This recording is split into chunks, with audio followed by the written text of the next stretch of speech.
जय हिंद। स्वागत है आप सभी लोगों का आपके अपने YouTube channel Phulpur educational academy में। आज की वीडियो में हम बताने वाले हैं क्लास 9th का पहला चैप्टर है हमारे आसपास के पदार्थ।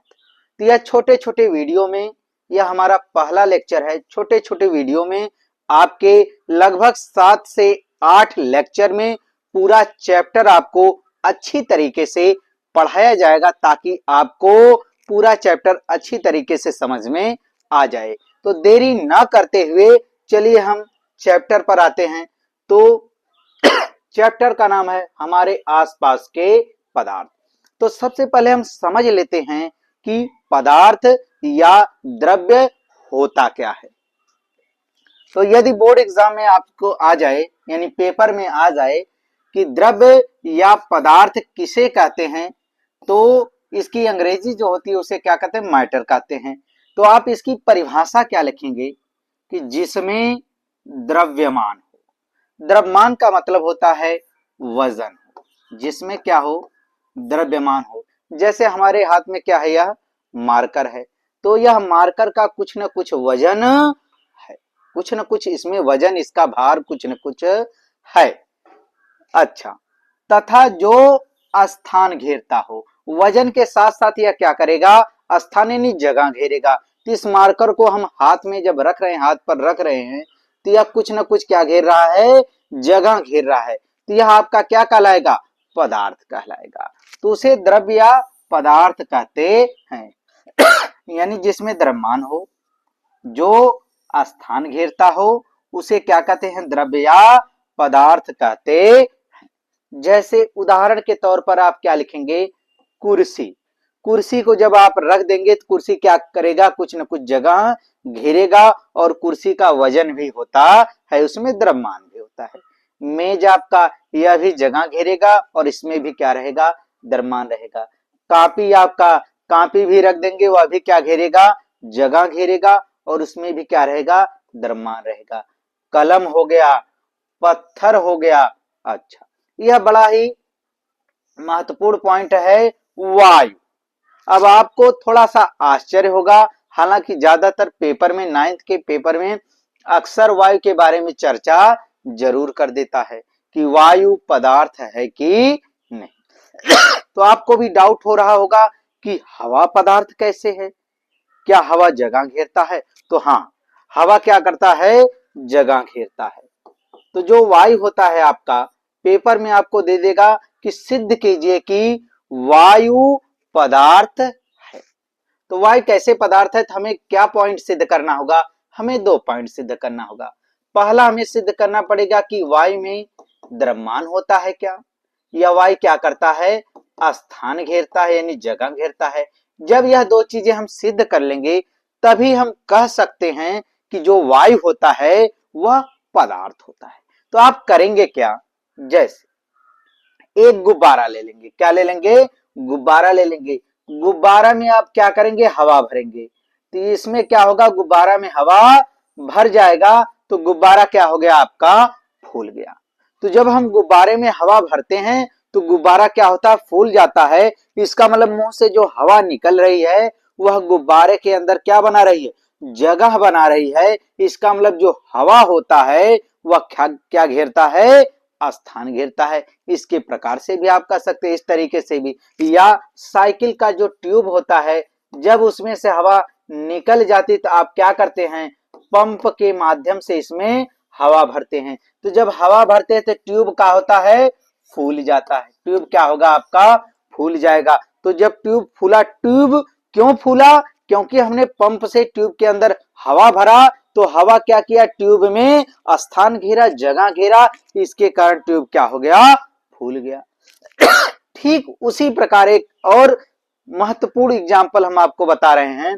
जो हमारा लंग यानी फेफड़ा होता है, उस फेफड़े के अंदर छोटी छोटी क्या होती हैं, कूपिकाएं होती, छोटी छोटी क्या होती हैं, कूपिकाएं होती, छोटा छोटा भाग होता है जिसे हम कूपिका कहते हैं। जब हम सांस लेते हैं, हवा को अंदर खींचते हैं, तो हमारा जो चेस्ट होता है, छाती होता है, यह फूल जाता है। इसमें होता क्या है कि फेफड़े के अंदर जो छोटी छोटी कूपिकाएं होती हैं, इनमें हवा भर जाता है। जिसके कारण हमारा चेस्ट क्या हो जाएगा, फूल जाएगा।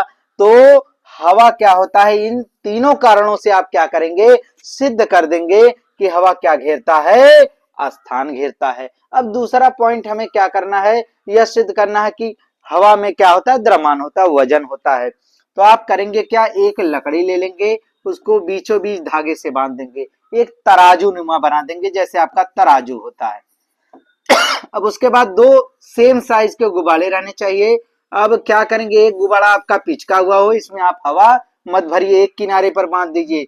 दूसरा जो गुब्बारा रहेगा उसको दूसरे किनारे पर उसमें हवा भर के बांध दीजिए। तो होगा क्या कि जिधर गुब्बारा फूला हुआ है उधर की तरफ यह लकड़ी का डंडा क्या होगा, झुक जाएगा। इसका मतलब वजन की वजह से, यह गुब्बारे के वजन की वजह से क्या होगा, इधर झुक जाएगा। इसका मतलब यह हुआ कि हवा भरने के कारण गुब्बारे में क्या आ गया, वजन आ गया, द्रव्यमान आ गया, जिसके कारण यह लकड़ी का डंडा फूले हुए गुब्बारे की तरफ झुक गया। इससे क्या सिद्ध हो जाएगा कि वायु में क्या होता है, द्रव्यमान होता है।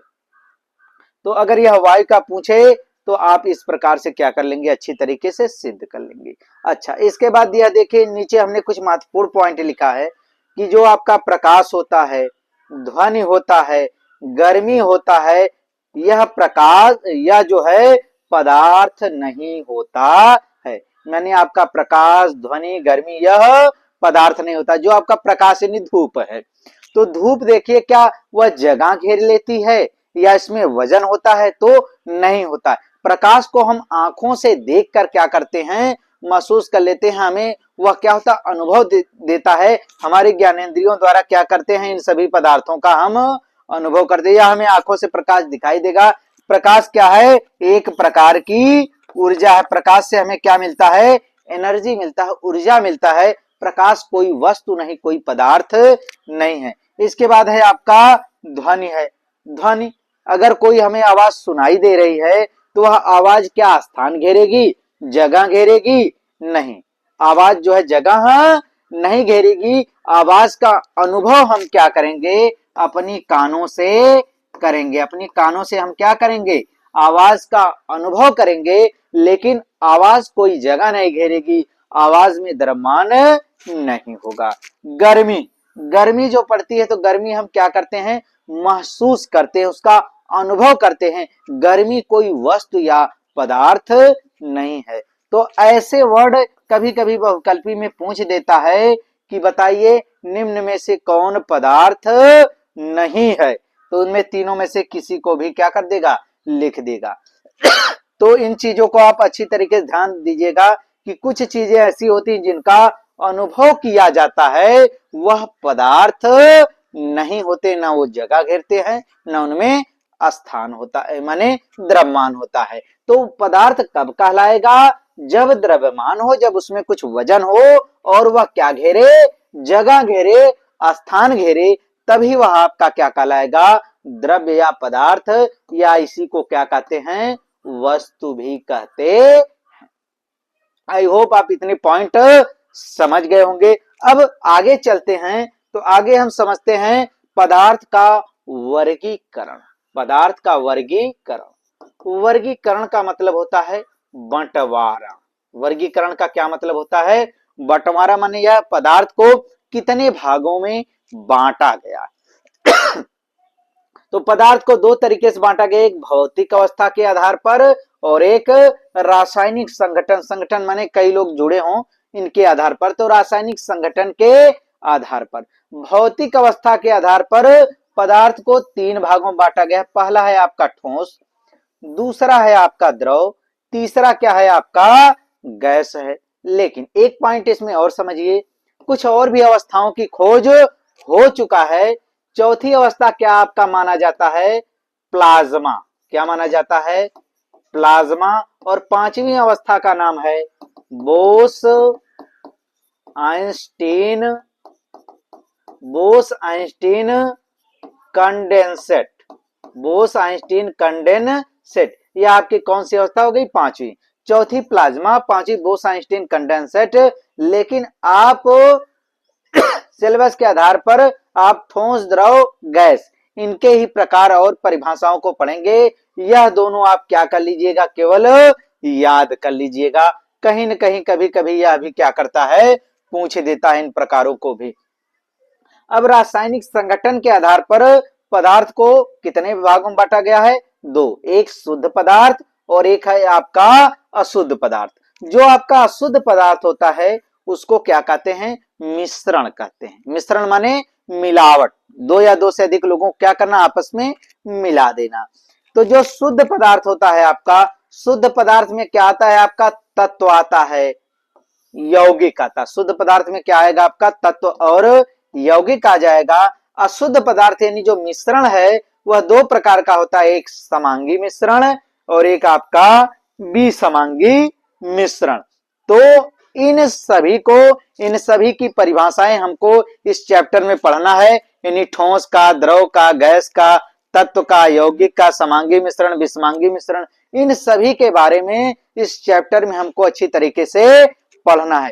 तो यह आपका पहला पार्ट था। अगले पार्ट में हम आपको ठोस, द्रव और गैस इन तीनों के बारे में अच्छी तरीके से बताएंगे। उसके अगले पार्ट में तत्व यौगिक कवर किया जाएगा, उसके अगले पार्ट में समांगी और विसमांगी मिश्रण। तो 2-3 वीडियो में ये आपके सभी प्रमुख हेडिंग क्या हो जाएंगे, समाप्त हो जाएंगे। तो इस प्रकार से आप पढ़ेंगे तो आपको ज्यादा समस्या भी नहीं होगा, छोटे छोटे डिफिनीशन आप अच्छी तरीके से तैयार कर पाएंगे। तो अगर आप 9th क्लास में पढ़ते हैं तो 9th क्लास के लिए साइंस का पूरा किताब ही समाप्त करने का लक्ष्य है। धीरे धीरे इसी प्रकार से वर्ष के अंदर, पेपर के अंदर तक आपका पूरा किताब समाप्त कर दिया जाएगा। तो अगर आप 9th में पढ़ते हो तो चैनल को सब्सक्राइब कर लीजिएगा, अपने और भी मित्रों में वीडियो को शेयर कर दीजिएगा। मिलते हैं अगली वीडियो के साथ। जय हिंद, जय भारत।